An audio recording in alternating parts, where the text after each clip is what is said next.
यह कहानी एक हॉस्पिटल में काम करने वाली एक नर्स की है, जिसे एक बीमार मरीज की देखभाल करते समय सफेद कपड़े पहने एक आत्मा नजर आती है।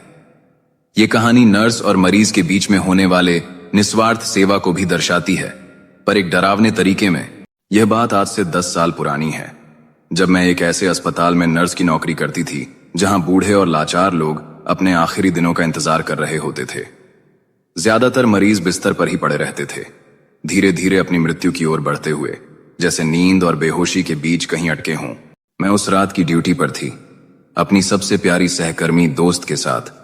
हम दोनों साथ में काम करना पसंद करते थे, जैसे दो चुपचाप जागते पहरेदार किसी मरते हुए किले में।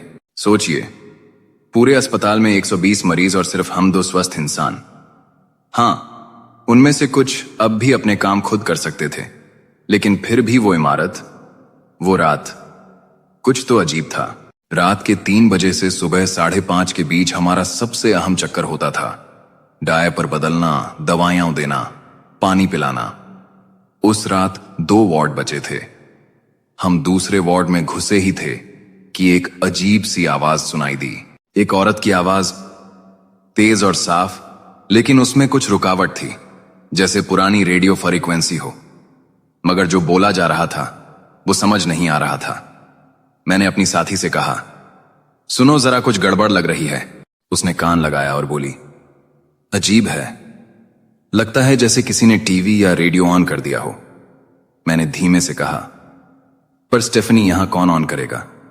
ये मरीज तो हिल भी नहीं सकते, और ये आवाज किसी बंद कमरे से नहीं आ रही, ये तो बिल्कुल पास से आ रही है, जैसे कोई हमारे पीछे खड़ा हो। उसने मुझे देखा, थोड़ा गंभीर, थोड़ा डरा हुआ चेहरा, और बोली, सही कह रही हो, लेकिन चलो काम पूरा कर लें। हम आगे बढ़ते गए, कान वहीं टिके रहे, और तभी आवाज एकदम बंद हो गई। एक पल के लिए मैं ठिठक गई।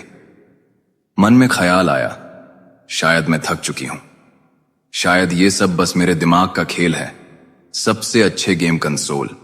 हम अपने अगले मरीज के पास पहुंचे। उसकी हालत बेहद खराब थी। पूरा बिस्तर, उसके कपड़े, यहां तक कि उसका शरीर भी सब गीले मल से सना हुआ था। हमें पूरा बिस्तर साफ करना पड़ा, उसे नहलाना पड़ा और नया पायजामा पहनाना पड़ा। ये सब करते करते कई बार बाथरूम और बेड के बीच भी भागना पड़ा। आखिर में स्टेफनी ने कहा कि वो मरीज को नया शर्ट पहनाएगी, तो मैंने सारे गंदे कपड़े और चादरें बाहर ले जाकर हॉल बे में रखे हमारे सप्लाई ट्रॉली के पास जमा करनी शुरू कर दी। हमें नई चादरें, कंबल, स्किन क्रीम, तौलिए, बहुत कुछ चाहिए था, इसलिए दरवाजा खुला ही छोड़ दिया ताकि चीजें आसानी से लाई जा सकें। मेरी पीठ स्टेफनी की तरफ थी, लेकिन उसकी आवाज अब भी सुनाई दे रही थी। वो मरीज से कुछ कह रही थी, उसे धीरे धीरे सीधा कर रही थी। जैसे ही मैं बाहर निकली, एक गंदी चादर मेरे हाथ से छूटकर जमीन पर गिर पड़ी। मैं झुकी उसे उठाने के लिए, और उसी पल मेरी नजर खुले दरवाजे से होकर हॉलवे पर पड़ी। जो मैंने देखा उसे आज तक भूल नहीं पाई हूं। एक बूढ़ी, छोटी सी काया वाली, सफेद नाइटी में लिपटी हुई हॉलवे में बिना आवाज के जा रही थी। उसका शरीर जमीन से कुछ इंच ऊपर था। वो चल नहीं रही थी, बल्कि हवा में तैर रही थी, एकदम चुपचाप। पहली सोच ये आई कि क्या स्टेफनी बाहर आ गई है, क्योंकि नर्सों की यूनिफॉर्म भी तो सफेद होती है। पर फिर दिमाग ने जवाब दिया, नहीं, अगर स्टेफनी बाहर आती तो मैं देखती ना। मैं वहीं जम गई। मेरा शरीर हिल नहीं पा रहा था, जैसे समय रुक गया हो। सब कुछ बस कुछ सेकंड में हुआ। तभी पीछे से स्टेफनी की आवाज आई, वो हंसते हुए, बिल्कुल सामान्य लहजे में, अरे क्या चल रहा है? पूरी रात ये गंदी चादरें ही उठाए घूमने का प्लान है क्या? मैं उछल पड़ी, उसकी ओर मुड़ी और कांपती आवाज में बोली, स्टेफ, तुम तो बाहर थी, मैंने तुम्हें हॉलवे में चलते देखा।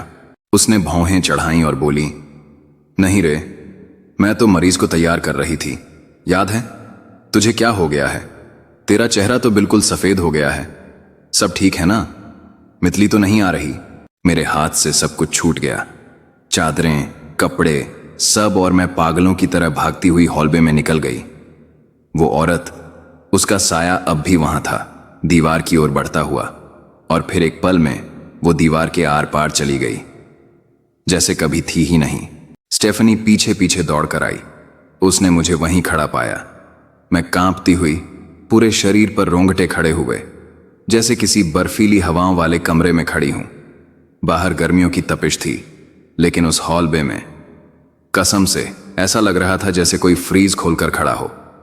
स्टेफनी ने चौंक कर कहा, हे भगवान, यहां इतनी ठंड अचानक क्यों हो गई? उसे वो औरत नहीं दिखी थी, और फिर न जाने क्यों, शायद उस पल की कोई अजीब सी सच्चाई थी। आई बोल पड़ी, हमें नीचे जाना होगा। मिसेस जेड अब इस दुनिया में नहीं रही। वो हक्की बक्की रह गई। क्या? तुम कैसे कह सकती हो?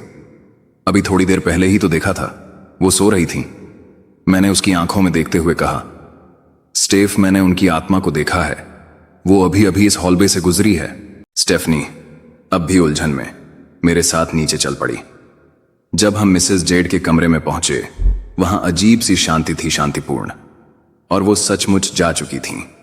उनका शरीर अब भी गर्म था, जैसे कुछ ही पलों पहले अंतिम सांस ली हो।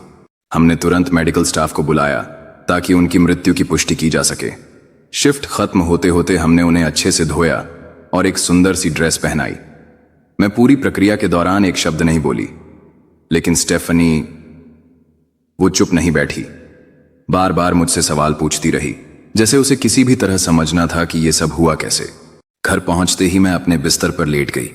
अब डर नहीं लग रहा था, बस हैरानी थी, गहरी, शांतिपूर्ण हैरानी। कुछ घंटे सोए और सपना आया मिसेस जेड का। वो मेरी ओर आ रही थी, जैसे जवान उम्र में हो, बिल्कुल बढ़िया, मुस्कुराती हुई। उनके चारों ओर हल्की सफेद रोशनी थी, शांत और सुकून भरी। उन्होंने मुझे देखा और कहा, धन्यवाद बेटा, इतने सालों तक मेरा ख्याल रखने के लिए। अब मुझे जाना है। बहुत बाद में, जब मैंने उस रात की घटनाओं पर गहराई से सोचना शुरू किया, तब जाकर एक बात समझ में आई। शुरुआत में जो अजीब सी रेडियो जैसी आवाज सुनी थी ना, वो असल में एक आत्मा की थी। दोस्तों, ये थी हमारी आज की कहानी।